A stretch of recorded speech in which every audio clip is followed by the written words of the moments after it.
behind bars after gunfire in Gulfport. It happened here on Deborah Drive off of Three Rivers Road. That victim has been identified as 50-year-old Ronaldo Della Valde. Noah Noble was at the scene, and he brings us the latest. We have to put a stop to it because we're losing. Like, we're losing our youth. We're losing. Another shooting, another life lost to gun violence. 50-year-old Ronaldo Della Valde was killed in an Orange Grove shooting. He was shot multiple times behind the wheel of a Nissan, the blood-stained sedan crashing into a neighbor's car. Moments after the gunfire, an officer was on scene. We were in the area pretty close, and we were able to respond within minutes of the call. I just wish we would have been here a little sooner. Another life also altered forever, the suspect, who Police Chief Adam Cooper says was detained immediately, brought to the station, and is cooperating with detectives. But the wait... You guys, it seems like we're taking it on down to Mississippi today.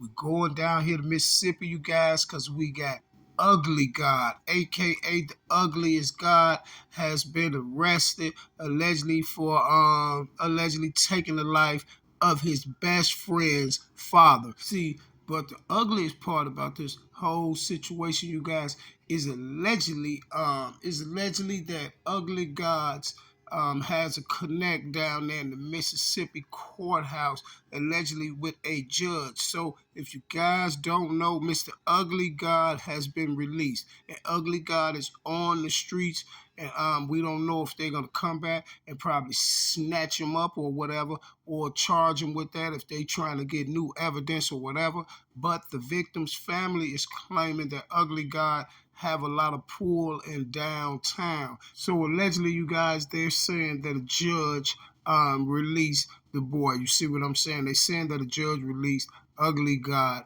on these charges, but we don't know if they're going to come back and get Mr. Ugly God or what. But on the news, they say that Mr.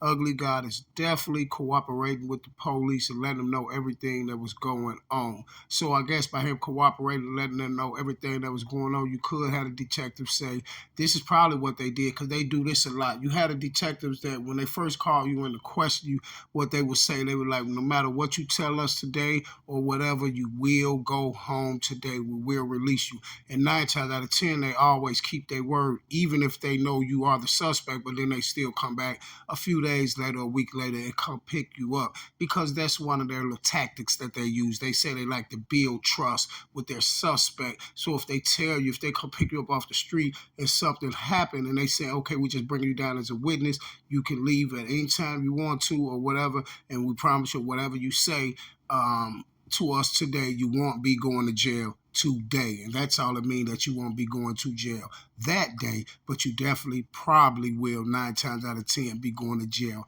another day, you see. But we're going to read a little bit of this post that the victim's family has put up. Now, the victim family had put this post up. Now, the victim's family who wrote this post, this Instagram post or something, they're writing this post and speaking in behalf of the deceased. You see what I'm saying? So let's get into this post and see what's going on.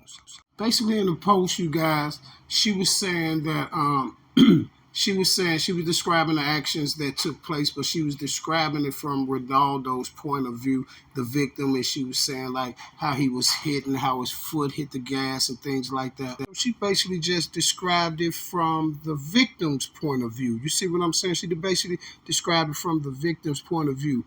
And she said, but they let him go, guess because his uncle has pulled downtown. Yep, they called him off the bench out of court to get his nephew out. So basically she's saying Ugly Gods. So she's basically saying that Ugly God's uncle has a little pool downtown with a judge named Damian Reese. So Damian, Damon, or however they pronounce it, Reese, that was allegedly called off the stand while they was in court to allegedly go over there and get Mr.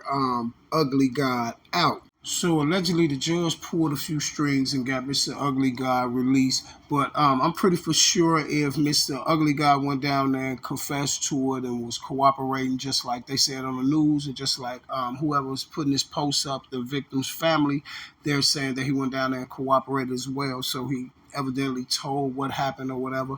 So only role I could say that the judge probably played in it is more than likely he got him out for a quick second, real quick, till he can get him an attorney. He probably more than likely let the uncle know that Ugly God will be getting charged for this, and they will be coming to get him and bring him back into custody. Basically, the judge probably went up there and put his rank, his job, or whatever on the line by saying, okay, he's not a flight risk. I'm gonna make sure that he, when the police want to come back and get him a charge, whatever, we're gonna make sure that he gets down there and turn himself back in or whatever. That's probably the only thing that was, you feel me? Only because they probably only did that because and felt like he wasn't a flight risk is because the uncle know the judge, and then Ugly God is like a celebrity down there in that town, and he's not a flight risk. He's not going nowhere. So that's probably the only thing the judge convinced them letting him out real quick, even though he's not even charged yet. But he probably was like,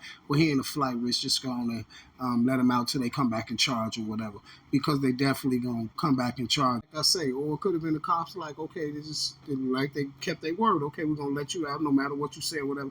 But they're going to still come back and give them these charges because they're probably waiting on ballistics and things like that, you know what I'm saying? But so the family really don't have to have, they really don't got nothing to worry about, because at the end of the day, he's going to pay his debt to society. And you know, it's just a due process. Just let them people just do what they got to do, because one thing for sure and two things for certain, if they already got him in there talking, got a statement from him, got cooperation and things like that, then they're going to do their job. It might not be the time that y'all want him to get or whatever, but definitely he's definitely gonna stand trial for that murder of that man.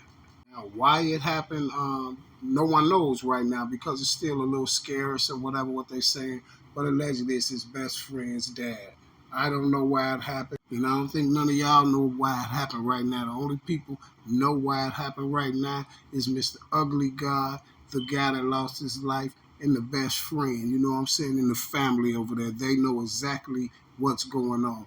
But we're going to leave that up to the courts and let them take care of that. But if any other information comes out about why these things took place, I definitely will let y'all know. You see what I'm saying? You know, I will keep you informed on this Ugly God situation and why he's out after he cooperated and allegedly let the authorities know that that was his work. Why he's out, I don't know. I just gave y'all my two opinions about why I think he's out. You know, other than that, I don't know, but I definitely do know one thing and two things for certain. His uncle definitely got some pull downtown, you know? And one thing for sure and two things for certain, you guys, is the victim's family definitely know the uncle got some pull downtown. And guess what, you guys? Now, we all know that he got some pull downtown with the judge, Damon Reese. Anytime you can get a judge off a stand to go in there, interrupt the judge courtroom, to go in there and say, get your nephew out, that's some pull. You understand what I'm saying? But at the end of the day, I want all you guys to be safe. I want y'all to pay attention. You see what I'm saying? And I got some new things coming up that I think you're all gonna love. You see what I'm saying? You're all gonna love it. You see, we got a whole new program coming, you feel me? And guess what? Y'all just stay tuned and keep your eyes open and your ears to the street, because one thing for sure and two things for certain, you will hear me, you know? And that's the situation, you guys, as of right now, what's going on with Ugly God, aka the ugliest God. I don't know where it went wrong at, but some way, somehow, it went wrong. And I'm out.